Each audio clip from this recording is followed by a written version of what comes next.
These are some of the cruel reminders of Florida's Black history. The destruction of the once thriving Black town of Rosewood at the hands of a white mob. Lynchings in Newberry, and a massed unmarked grave in Ocoee, where in 1920, 2 Black men tried to vote. The offense considered so great that it led to the deaths of as many as 50 people. Most of them were Black, 2 were white men. They killed 2 of their own. A painful racial past that some historians and educators believe Florida is trying to rewrite. Let the record reflect. These are the most robust standards in African American history. Last month, the state's Board of Education approved new standards for teaching Black history in order to comply with, quote, anti-woke policies led by Governor Ron DeSantis that limit how race is discussed in schools and businesses. The board now requires that events like the Ocoee Massacre to be taught as, quote, acts of violence perpetrated against and by African Americans, a distinction historian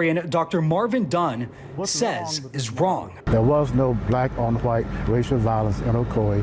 The state of Florida requires teachers to teach that lie.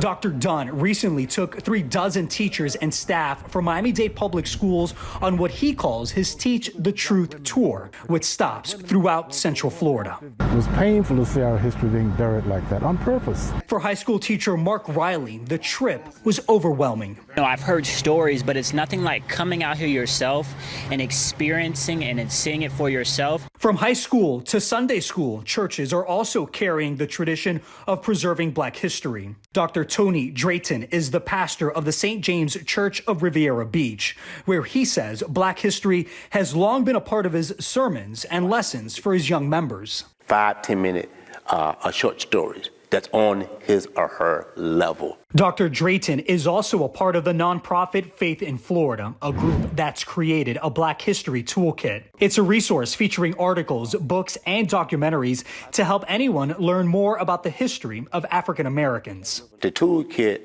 can be a game changer in teaching our history. It's that truth that parents, teachers, lawmakers, and activists demanded at a recent town hall near Miami, where the frustration was palpable when the discussion turned to another part of the new education standard that states, quote, slaves developed skills which in some instances could be applied for their personal benefit. Slavery was one of the most horrific, brutal, divisive, destructive, evil experiences that this world has ever known. Manny Diaz, Florida's Commissioner of Education, accepted an invitation to attend, but did not show up, saying he was welcoming students back to school. Manny Diaz is a coward.